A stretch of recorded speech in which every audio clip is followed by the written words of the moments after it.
Queridos hermanos, vamos a hablar hoy sobre los pueblos que vivían fuera del Edén. Vamos a analizar un poquito la historia de la humanidad, vamos a analizar la ubicación, quiénes estaban allí, vamos a ver un poco el contexto histórico, el contexto de la geografía, qué pasa con la historia de la humanidad a la par del Edén donde estaba Adán y Eva.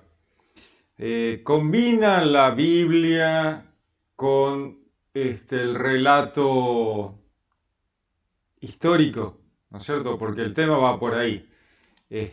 Combina la Biblia con lo que la ciencia nos dice de la historia, de lo que realmente los arqueólogos nos dicen.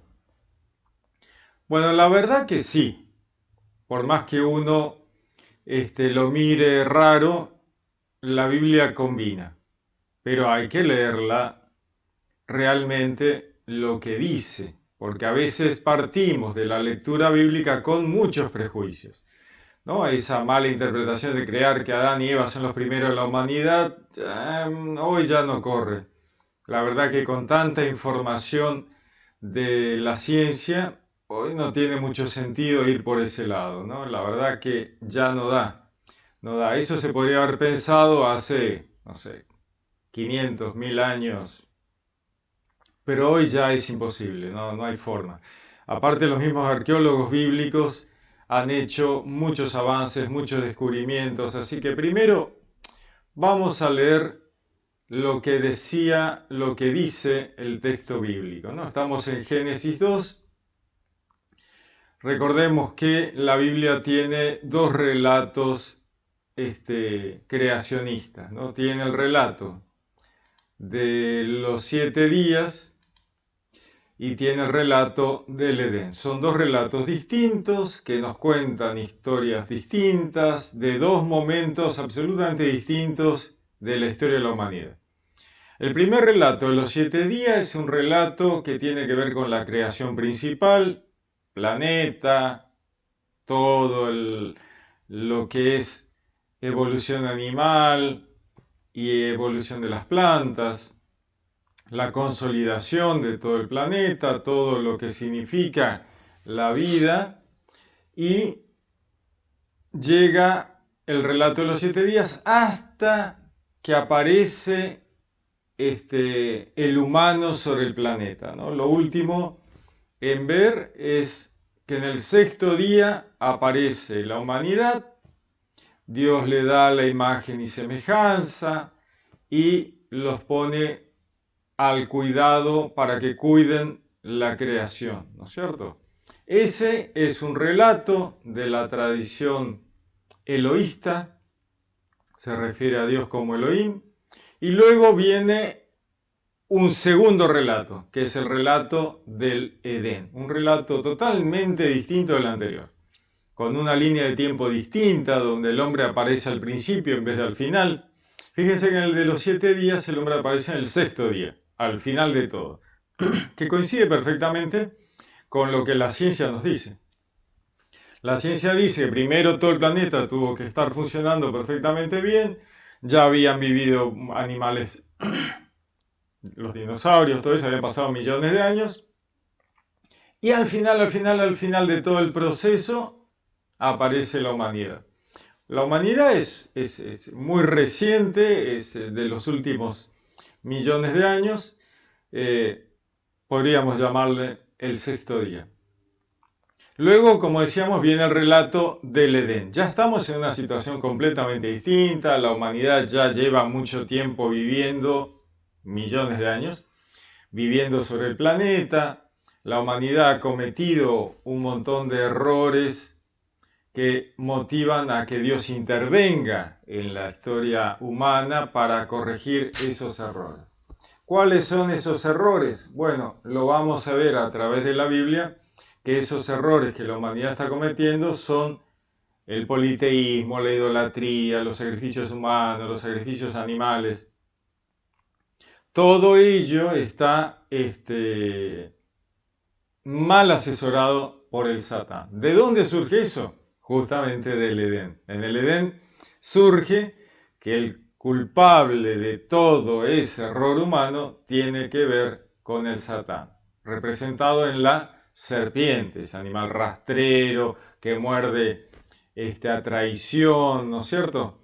Entonces, tenemos una línea de tiempo distinta.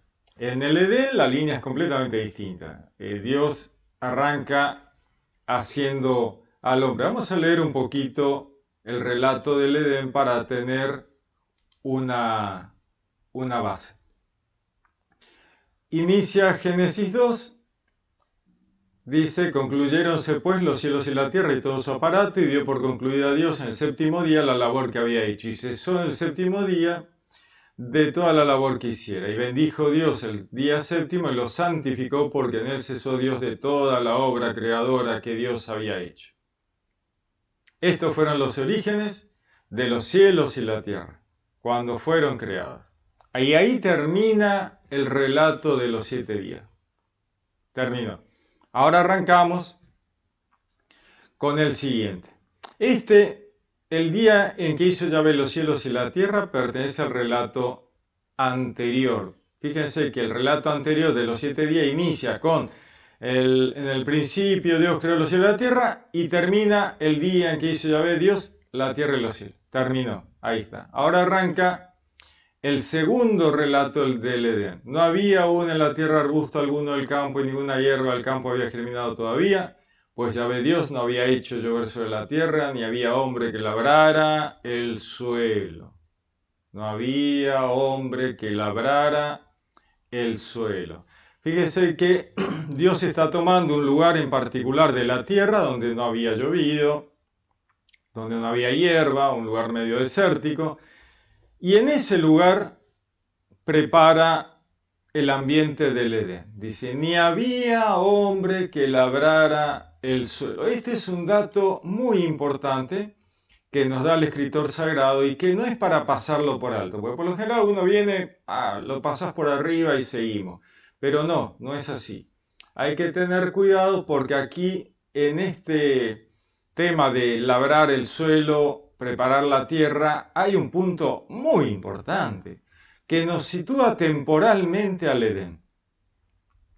No es una palabrita que uno pueda pasar livianamente por arriba, ¿no? El tema de trabajar la tierra, labrar la tierra, ¿qué sentido tiene? Bueno, nos sitúa en un momento muy particular de la historia de la humanidad. Para ello vamos a analizar un poquito la historia humana antigua, ¿no es cierto? Vamos a ver.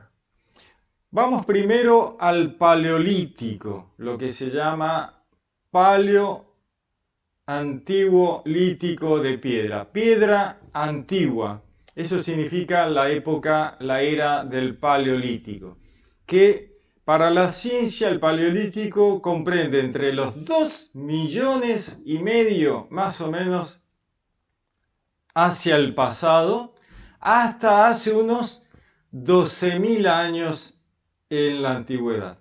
Fíjense las temporalidades, 2,5 millones en el pasado, hasta unos 12.000 años. Esto es el paleolítico, la época de piedra vieja, piedra antigua, ¿no?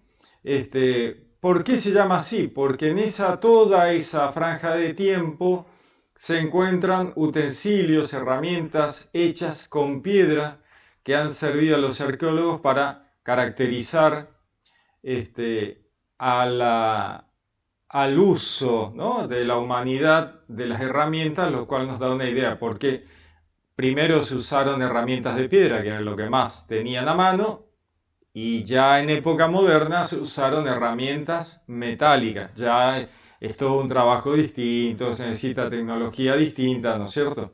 No es tan fácil el asunto. Entonces, Tenemos el Paleolítico, 2 millones y medio en la antigüedad, hasta los 12.000 años. No, pero ¿cómo 2 millones si Adán y Eva surgen hace 6.000 años? Bueno, olvidemos, no, eso no existe.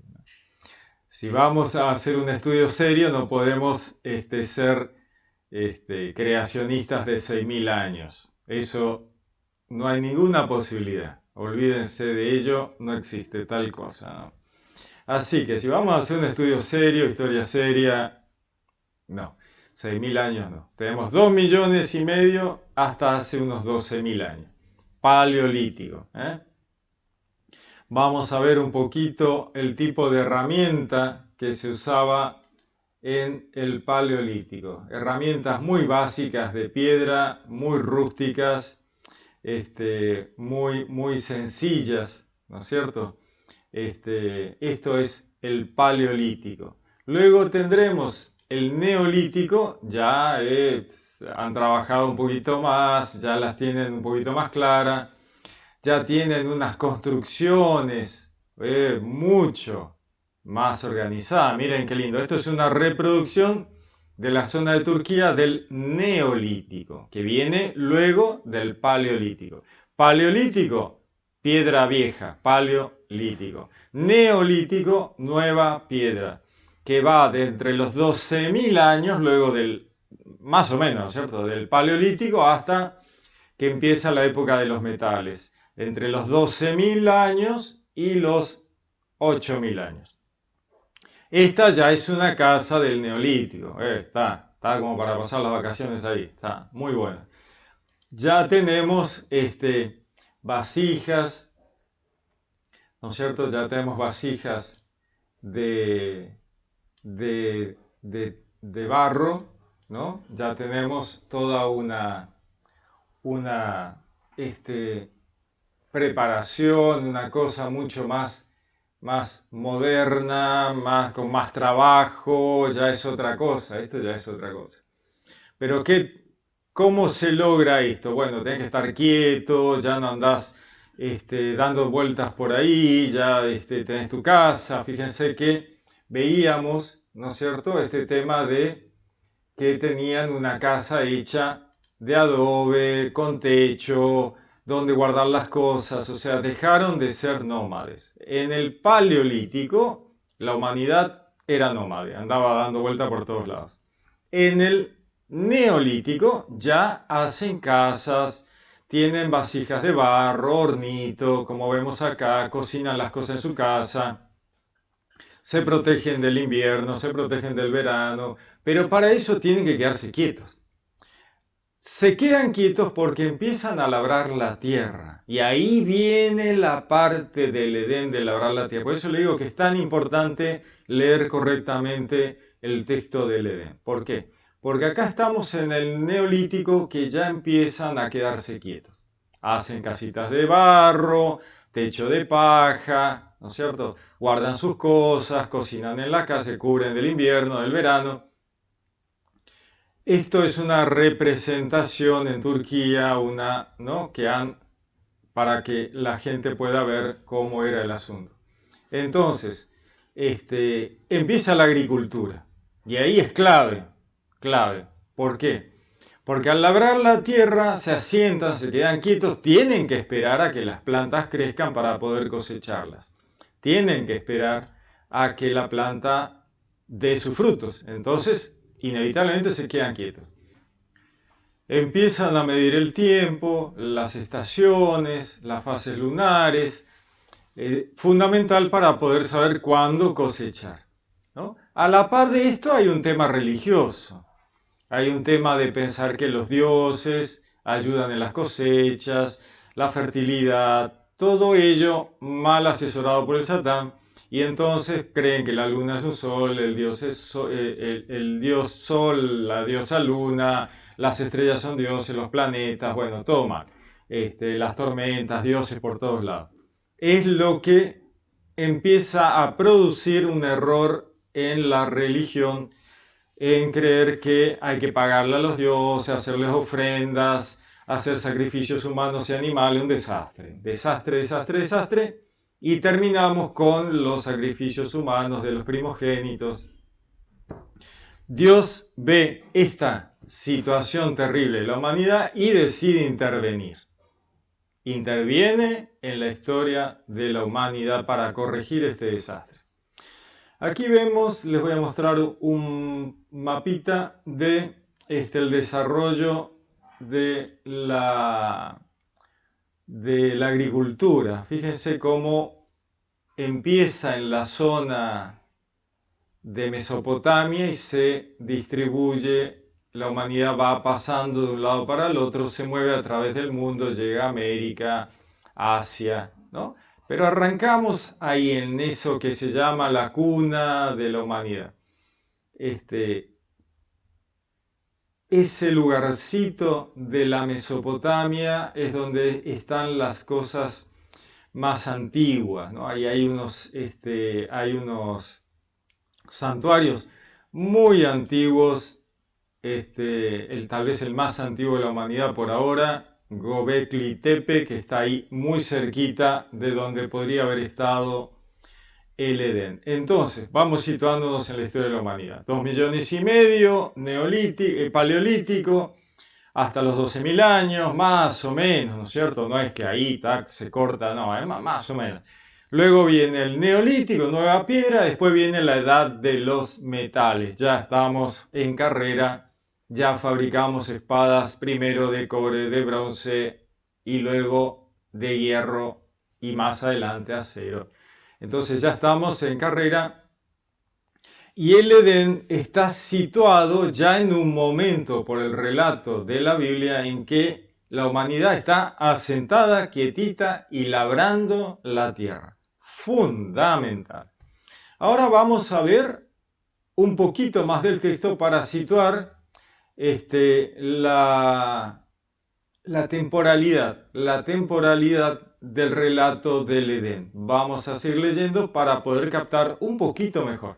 El agiógrafo nos da detalles como este de labrar la tierra, no por casualidad, no es que el tipo se le ocurrió y dijo, che, ¿cómo hago más entretenido este texto del Edén para que la gente me escuche y me den bolilla? No, en la Biblia no ocurre así. En la Biblia todo lo que está tiene un motivo de ser y para algo está ahí. Entonces, si lo dice, prestemos atención. Vamos a ver qué decía en el relato. Entonces continúa. Pero un manantial brotaba de la tierra y regaba toda la superficie del suelo. Entonces Yahvé Dios formó al hombre con polvo del suelo e insufló en sus narices aliento de vida y resultó el hombre un ser viviente. Bueno, acá Dios está replicando de manera sencilla algo que había ocurrido afuera hacía millones de años.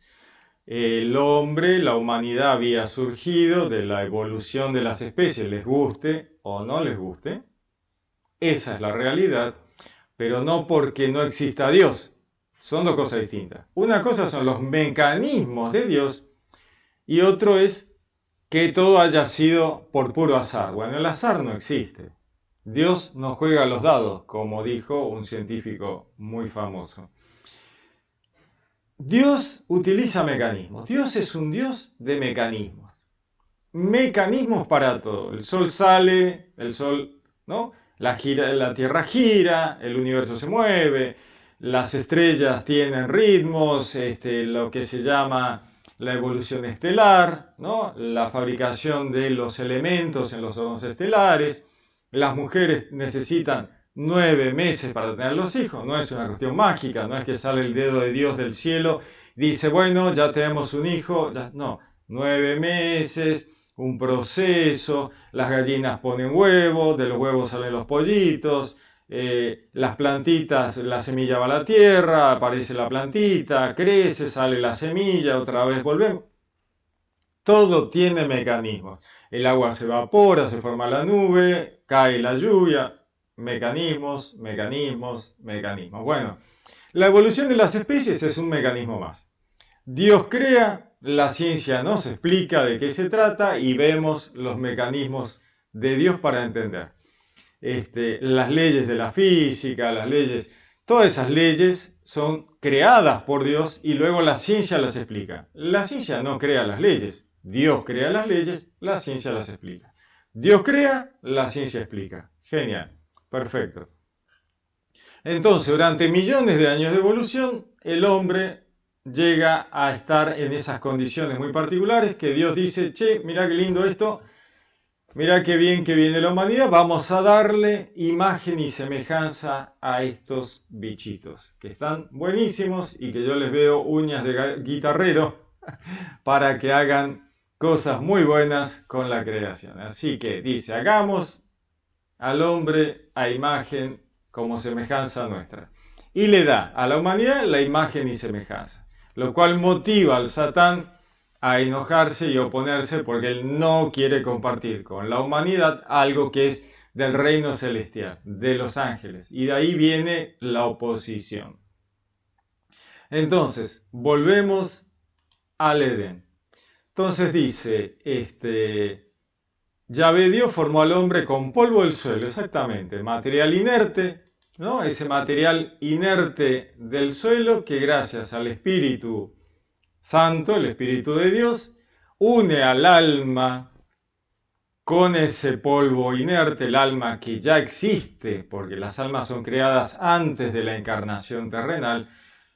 ¿Cómo que creada antes? Sí, en la Biblia dice, antes de que estuvieras en el vientre de tu madre, te conocí. Le dice Dios al profeta Jeremías. Si no es así, háganme acordar, pero tengo mi memoria que es Jeremías. Antes de que estuvieras en el vientre de tu madre, yo te conocí. Antes de que estuvieras en el vientre de tu madre. Antes de que nacieras, ya te preparé para ser profeta. O sea, durante el vientre de la madre, ya Dios dice, este va a ser profeta. Pero el alma estaba antes de la encarnación del vientre de la madre. Bueno, Dios, el Espíritu Santo, une esa alma a ese material inerte y se transforma un ser viviente, una persona que ya camina sobre la tierra, ¿no? Nace, obviamente, pero acá Dios está haciendo una recreación muy rápida, ¿no? Hace una imagen muy sencilla. Agarro la tierra, le doy el aliento de vida a uno y el alma ya es un ser viviente. Está rapidito. Sin padre, sin madre, no, rápido. Vamos a mirar de qué se trata. Dice, luego plantó Yahvé Dios un jardín en Edén al oriente donde colocó al hombre que había formado. Entonces dice, bueno, vamos a ver qué está pasando afuera, porque de eso se trata el Edén. ¿Qué es ese lío que hay afuera? Afuera hay un lío tremendo afuera del Edén. La humanidad del Neolítico, que ya está entrando en la época de los metales, está haciendo un desastre. Están matando a sus hijos, están haciendo ofrendas a los dioses, sacrificios humanos y animales, y Dios dice, a ver, ¿qué es lo que está pasando ahí? Obviamente, Dios, que la tiene clarísima, sabe que esto es culpable del Satán. Ni hablar, ¿no es cierto? La tiene clarísima. Pero tiene que mostrárselo, tanto a los ángeles como a la humanidad. Entonces, para eso hace el Edén. Hace el Edén para mostrarle a la humanidad de qué se trata esto y para que todos sepan que la culpa es del Satán. Entonces, continúa con este tema del Edén. Plantó Yahvé Dios en el jardín del Edén, al oriente, donde colocó al hombre que había formado. Yahvé Dios hizo brotar del suelo toda clase de árboles deleitosos a la vista y buenos para comer. Fíjense que Dios vuelve sobre la alimentación que ya había hablado en los 7 días, donde le había dado para comer a la humanidad los granos de las plantas y los frutos de los árboles. Bueno, acá vuelve sobre lo mismo. Los árboles eran para que comiera Adán. En medio del jardín pone el árbol de la vida y el árbol de la ciencia, el bien y el mal. Fíjense que pone 2 arbolitos extras. Uno eran para comida, pero ahora pone 2 árboles más. El de la vida y el de la ciencia del bien y del mal. Acá hay 2 modelos muy particulares que debemos tener en cuenta. El de la vida prefigura a Cristo, ¿no? El árbol de la vida prefigura a Cristo. Las raíces otra vez en la tierra, las ramas que se extienden a lo celestial y que da la vida, ¿no? Una imagen, una prefigura de la cruz de Cristo que va a ser la vida para la humanidad. Y el otro, el árbol de la ciencia, que es el conocimiento profundo y desmenuzado, ¿de qué? Del bien y del mal. Sus raíces en la tierra, sus ramas se extienden hacia lo trascendental y todas las ramificaciones para la comprensión. No es ni más ni menos que la filosofía, ¿no? Así que ahí Dios dejó el árbol de la vida, que va a ser Cristo, y el conocimiento profundo y desmenuzado del bien y del mal. Sigue. De Edén salía un río que regaba el jardín y de allí se repartía en 4 brazos. El uno se llamaba Pisón y aquí vienen temas claves. Es el que rodea todo el país de Havilá, donde hay oro. Estas cosas no son inútiles, no son cosas que el escritor sagrado dijo, ¿qué les pongo para que esto sea entretenido? Y les voy a contar de lo que hay en los países alrededores hoy. No, él está contando cosas que tienen que ver con el Edén, porque la narración tiene que ver con el Edén. Entonces, ¿qué nos está diciendo? Ya les dije que el Edén viene en una época moderna, en la época en que la humanidad se había asentado y estaba labrando el suelo. Ahora les digo que los ríos pasan por países donde se comercia. Todavía más avanzado el tema, o sea, ya es más moderno todavía.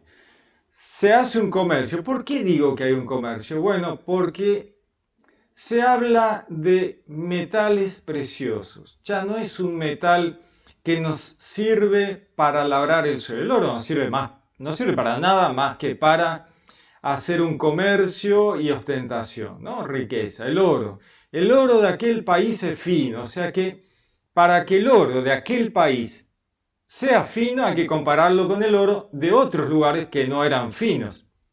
Con lo cual ya vemos que hay otros países, hay un comercio, hay una valoración.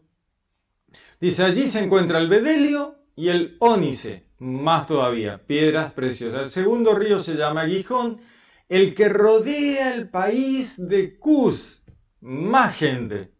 Ya había gente en Havilá, ahora hay gente en Cus que tienen minas donde sacan el oro y sacan las piedras preciosas.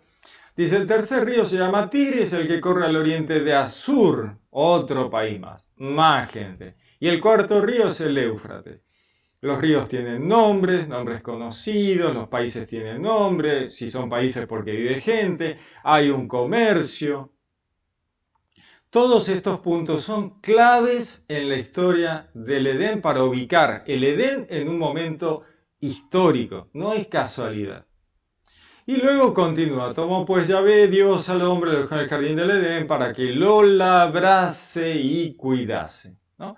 Labrar, cuidar, quedarse quieto, tener una casita. Dios impuso al hombre este mandamiento: de cualquier árbol del jardín puedes comer, mas del árbol de la ciencia, el bien y el mal, no comerás, porque el día que comieras de él, morirás sin remedio. Aquí siempre hay un error. Hay un error de que Dios le está diciendo a Adán, si comes del árbol de la ciencia, el bien y el mal, yo te voy a matar. Pero eso no es lo que dice la Biblia. La Biblia no dice que Dios lo va a matar si el tipo come.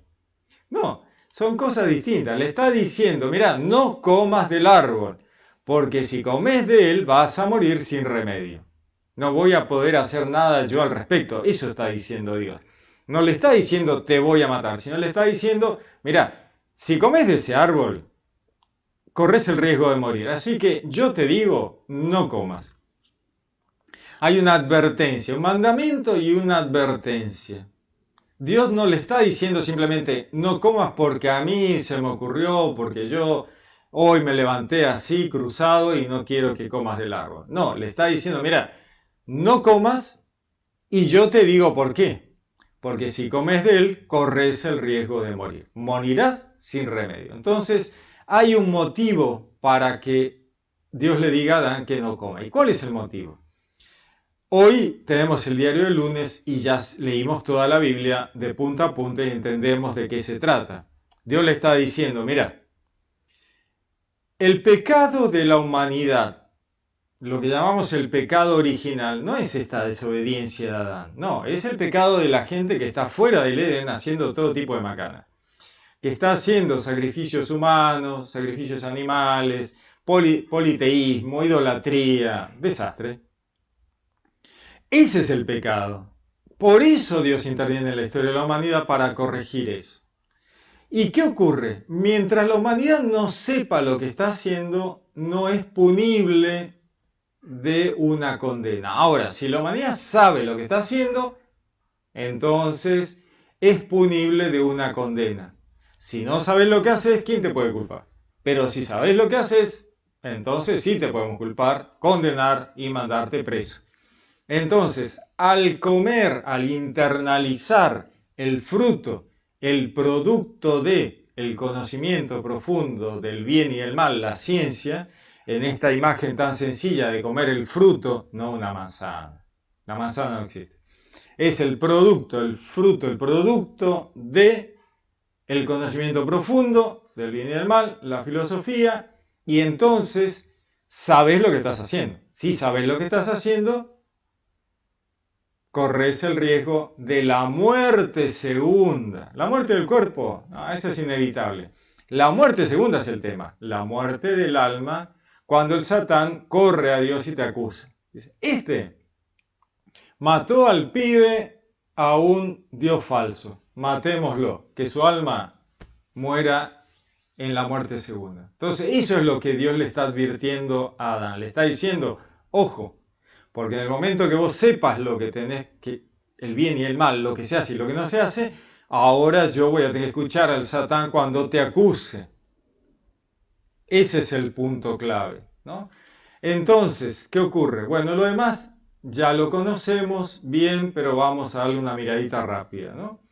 Dios crea a todos los animales, ahí en el Edén se los muestra a Adán les da nombre, Dios dice, no hay una ayuda adecuada, en realidad no es ayuda adecuada. El hebreo dice, Eser Kenegdo, una poderosa ayuda de Dios que confronta al hombre, entre hombre y mujer, ¿no? Esa ayuda adecuada que es la mujer no es una ayuda adecuada, es Eser Kenegdo, dice el hebreo, y tiene que ver con una poderosa ayuda de Dios que confronta a Adán, confronta a Eva, Eva confronta a Adán, para que se mantenga en el camino correcto frente a Dios. Entonces Dios le saca un pedacito a Adán hacia Eva y por eso Eva es llamada varona, no mujer, varona, porque el varón fue tomada, así dice el texto del Edén. ¿Por qué? Dios hace eso para mostrar en este recreación rápida que Adán y Eva están hechos del mismo material. Por eso Dios no agarra un barro distinto, un barro de segunda categoría, un barro... No, agarra el mismo material con que había hecho Adán y hace a Eva. Por eso se llama varona, porque el varón fue tomado. Entonces Dios les dice, chicos, córtenla con el machismo porque Adán y Eva están hechos del mismo material. Y por eso son una sola carne, no dos carnes, una sola carne. Los dos están hechos de lo mismo, macho y hembra los creó, había dicho el relato anterior, simplemente un bicho con dos sexos distintos para una cuestión reproductiva. No hay preeminencia de uno sobre otro, no, olvídense, eso no existe a nivel de Dios, eso no es así. Las almas son todas iguales, simplemente tienen cuerpos de sexo distinto para reproducirse. Por eso saca Dios un pedacito del hombre y con eso hace a la mujer, la varona. Y entonces nos deja clarito que no hay una preeminencia uno sobre otro. Continúa el relato del Edén y nos dice, por eso deja al hombre a su padre y a su madre y se une a su mujer y se hacen una sola carne. Ejad, unidad compuesta, ¿no? La palabra ejad del hebreo, unidad compuesta. Estaban ambos desnudos, el hombre y su mujer, pero no se avergonzaban uno del otro. Nos está diciendo que ahí todavía la humanidad, esta humanidad que se ve ahí en Adán y Eva, quiere decir que allá en el principio ancestral, hasta que el Satán no mete la mano, el dedo, todo estaba genial, ¿no? No hubiera habido ningún problema si el Satán no se hubiera metido. Entonces aquí en Génesis 3 nos muestra que se utiliza la imagen de la serpiente para el Satán simplemente porque la serpiente es un bicho que se arrastra sobre su vientre, sobre sus ventralidades, ataca a traición, muerde en el tobillo, en el calcañar, ¿no? Entonces la imagen del Satán es la de la serpiente. El dragón, la serpiente antigua, en el Apocalipsis el dragón rojo, rojo por la violencia. El dragón porque es la serpiente, el Satán es un ángel que se ha opuesto a Dios, tiene las alitas de ser un ser celestial, ¿no? Pero que ha decidido en su libre albedrío oponerse a Dios. Por eso el dragón, la serpiente emplumada, el dragón de China, el dragón de la serpiente con alitas. Entonces, la serpiente, Satán, le dice a la mujer, ¿cómo es que Dios ha dicho no comáis de ninguno de los árboles del jardín? Fíjense, ¿no? Les dice, Dios les está mintiendo, ¿no? Dice, entonces la mujer le dice, podemos comer de los frutos de los árboles del jardín, mas del fruto del árbol que está en medio del jardín ha dicho Dios, no comáis de él, ni lo toquéis o pena de muerte, ¿no? O sea que corremos el riesgo de morir. Entonces le dice la serpiente, le miente a Eva y le dice, no, no van a morir, no pasa nada, o sea, no, no van a morir. Es que Dios sabe bien que el día que comieran de él, se les abrirán los ojos del entendimiento y de la comprensión, su mente va a adquirir el conocimiento y van a acercarse al conocimiento del conocimiento que tiene Dios, conocedores del bien y del mal. El Satán quiere que la humanidad adquiera el conocimiento para de esa manera poder acusarlo frente a Dios y que Dios diga, bueno, sí, tenés razón, estos tipos saben lo que están haciendo y están haciendo mal, vamos a matarlos. Ese es todo el sentido de este asunto. Entonces dice, Eva come del fruto, adquiere, internaliza el conocimiento, ve que está bueno, se le abrieron los ojos y le ofrece a su marido. ¿Por qué? Porque ella considera que está bueno. Si ella hubiera visto que el conocimiento del bien y del mal estaba mal, era feo, no se lo hubiera ofrecido a su marido. Pero ella con toda la buena intención se lo ofrece a Adán. Y comen los dos, internalizan los dos el conocimiento profundo de la filosofía, adquieren el conocimiento y a partir de ahí se les abren los ojos del entendimiento. Ahora volvamos al tema de dónde estaba el famoso Edén, ¿no es cierto? ¿Dónde está el famoso Edén? Porque ahí hay un tema crucial, ¿no? Entonces vamos a ver este tema de la ubicación del Edén. Esto es lo que los arqueólogos bíblicos nos han mostrado. Esa región aquí en Oriente Medio, aquí está el Tigris y el Éufrates, aquí está la península del Sinaí, aquí está lo que es hoy Israel, acá ven Egipto, el Nilo, aquí estaría lo que se supone que es el Edén. Acá tenemos una vista más cercana, ampliada. Entonces ahí tenemos en rojo una posible ubicación del Edén. Aquí tenemos la región de Nod. David Roll, un arqueólogo biblista muy reconocido, él ha ubicado todos estos lugares y dice, mire, aquí está una región que se encuentra llamada como Nogdi, que sería la región de Nod, donde estaba aquella gente que era la mujer de Caín, ¿no? Caín sale de Edén y se casa con una mujer de los que estaban afuera del Edén, ¿no? Aquellas personas ya de la época de la edad de los metales. Recordemos que el geógrafo habla de oro, ¿no es cierto? Entonces ya están fundiendo metales, ya ni siquiera es el Neolítico, ya estamos en la edad de los metales. Así que es una época reciente, ¿no es cierto?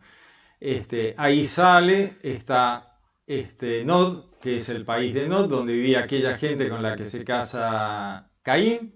Ahí está Javilá, cerca de Nod. Ahí está Cush, el otro país Cus del cual se hablaba. Acá está el río Gijón, acá está el río Pisón, Edén, Asur, que es Asiria, ¿no? Ahí tenemos las ubicaciones. Elam, Sumer, Akkad. Abraham va de aquí hasta acá, ¿no es cierto? Sale de Ur y va hasta Canaán. Él hace todo este recorrido en la media luna, ¿no? Ese es el recorrido de Abraham hasta llegar a Canaán. Ahí vemos el mar de Galilea, actual Israel.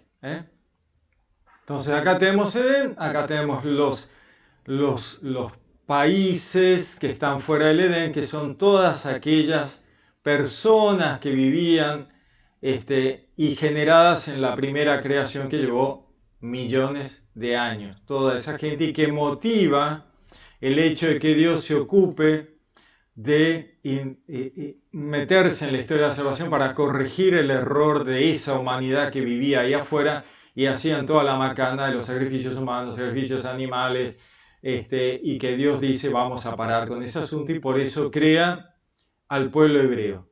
Entonces, ¿el Edén es la primera humanidad? No, son los primeros del pueblo hebreo. Adán y Eva son los primeros del pueblo hebreo, no los primeros de la humanidad. Ese pueblo hebreo primigenio, protohebreo, llevan la información crucial de quién es el culpable de la tribulación humana, que se ve cuando el Satán le miente a Eva y cuando Dios le pregunta a ellos, ¿quién te dio a comer del fruto? Y Eva le dice, la serpiente, él me dio y comí. Ya está, ¿no? Ahí queda claro que el culpable de la tribulación humana es el Satán y a partir de ahí Dios les da este tema de, vamos a leerlo para acordarnos, le dice la mujer, ¿por qué lo has hecho? Le dice Dios. Y le contestó a la mujer, la serpiente me sedujo y comí. Así, clarito, ¿no? No hay mucho para perderse. O sea, la mujer se hace cargo de que la serpiente la había engañado. Entonces Dios dice, por haber hecho esto, le dice a la serpiente, maldita seas entre todas las bestias y todos los animales del campo. Sobre tu vientre caminarás, polvo comerás todos los días de tu vida. O sea, le está diciendo al Satán que va a hacer su vida de aquí en más arrastrándose sobre sus ventralidades, sobre sus pasionalidades, y da esta imagen de la serpiente picando a la humanidad a traición. Y la enemistad que se genera entre la humanidad y el Satán y sus legiones, ¿no? Enemistad pondré entre ti y la mujer, entre tu linaje y su linaje, él te pisará la cabeza, poniéndole un límite, mientras tú, la serpiente, le acechas a la humanidad en el calcañar, ¿no? A traición. Bueno, después viene todo lo demás, Dios los echa del Edén, salen, les da, los viste. ¿Por qué Dios los viste a Adán y Eva cuando los echa del Edén? ¿Cuál es el motivo? ¿Hacía frío? ¿Qué pasaba? Si antes no tenían frío, ¿por qué después iban a tener frío? Bueno, porque cuando salen del Edén van a estar con otra gente que estaba fuera del Edén y la otra gente estaba vestida. Así que Dios en esa misericordia no quiere que Adán y Eva pasen vergüenza afuera. Entonces los arroja, les dice, váyanse, lleven esta información crucial de que el Satán ha engañado a la humanidad, llévensela, pero no acceden al árbol de la vida todavía, que es prefigura de Cristo de la salvación, porque todavía hay mucho trabajo para hacer. Vayan, lleven la información, cuéntenle a la humanidad que está fuera todo este asunto y vamos a ir preparando el camino para la llegada del Mesías. Entonces le dice, no toquen del árbol de la vida, pone a los querubines con la espada vibrante para que nadie toque, vuélvale afuera y váyanse. Y ahí se plantea lo de Caín y Abel, y al final Caín se casa con una mujer del país de Nod, ¿no? Volvió a dar a luz, tuvo a Abel su hermano, Abel era pastor de ovejas y Caín labrador. Vuelve otra vez sobre un tema temporal para que nos ubiquemos en la historia. Ambas situaciones son de una época humana en la cual estamos asentados, tenemos casita, tenemos nuestro rebaño de ovejas, tenemos nuestra plantación donde sacar los frutos de la tierra, ¿no? Ya les mostré la casita en Turquía. Entonces, Caín mata a Abel, Dios le dice que va a tener que andar errante, ¿no? Y entonces Caín le dice a Dios, mi culpa es demasiado grande para soportarla, es decir, dice que hoy me echas de este suelo y he de esconderme de tu presencia, convertido en vagabundo errante por la tierra.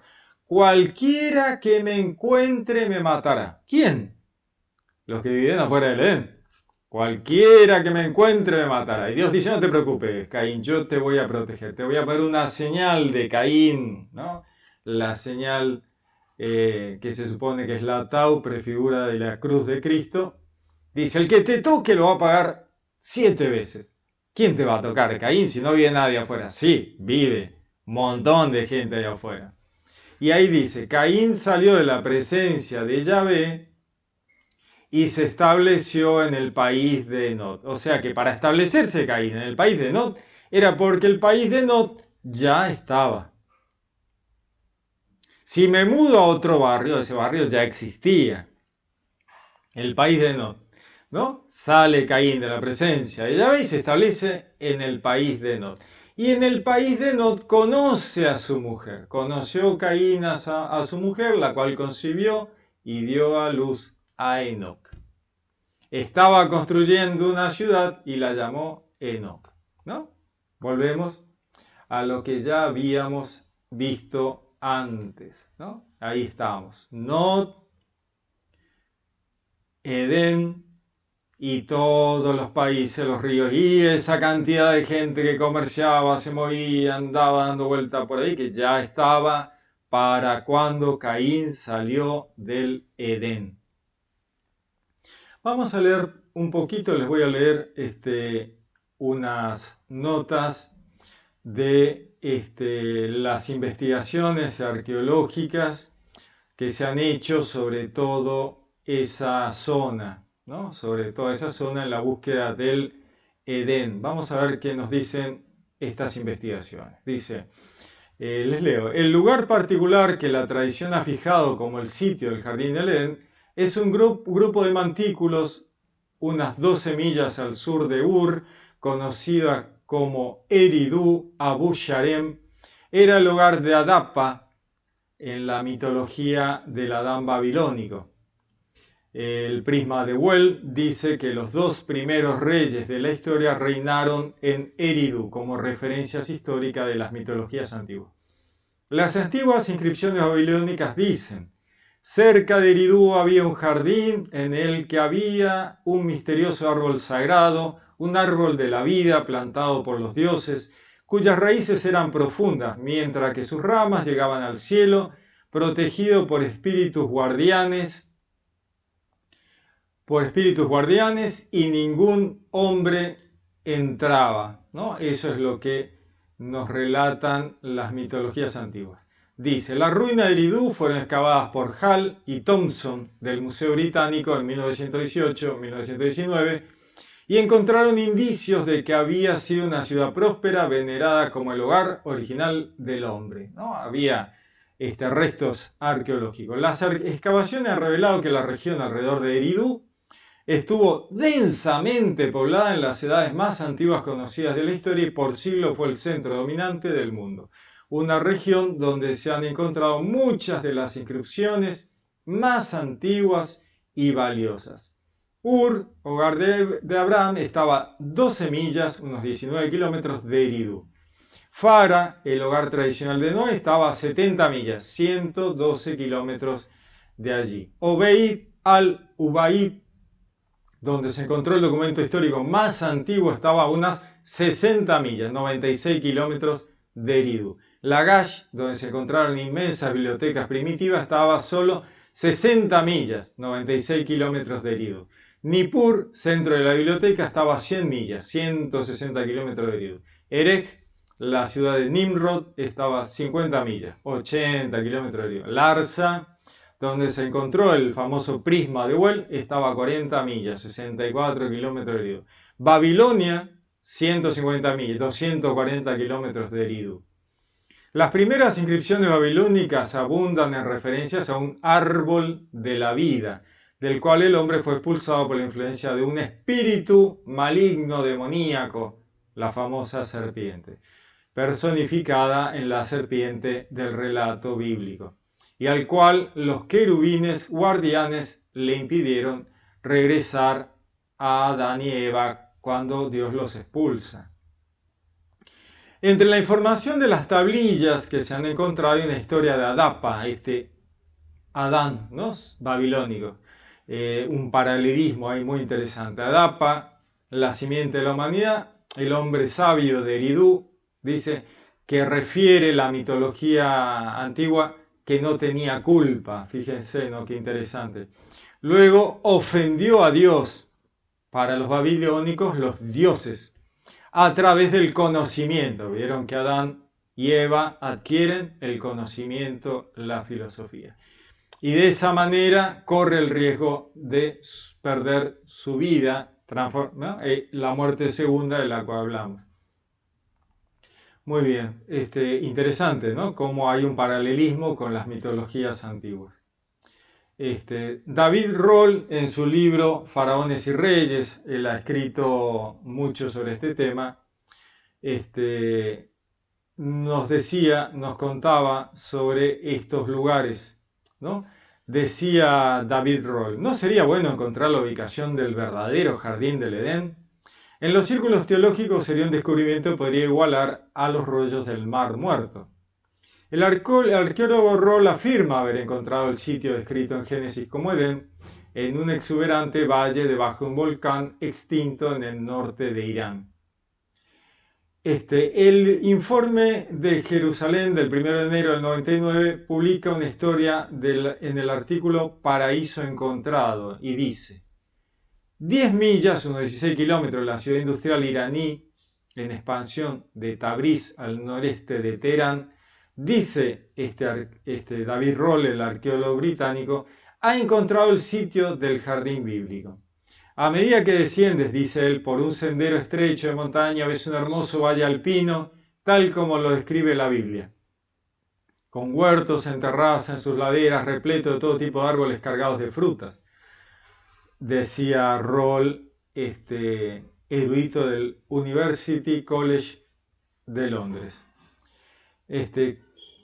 ¿Qué hizo Rohl que buscara este lugar? Bueno, lee Rohl en las antiguas tablillas de arcilla cuneiformes sumerias que se encuentran en el Museo de Oriente de Estambul, y eso lo motiva a buscar ese lugar. Otro factor fue el trabajo del difunto y poco conocido editor británico Reginald Walker.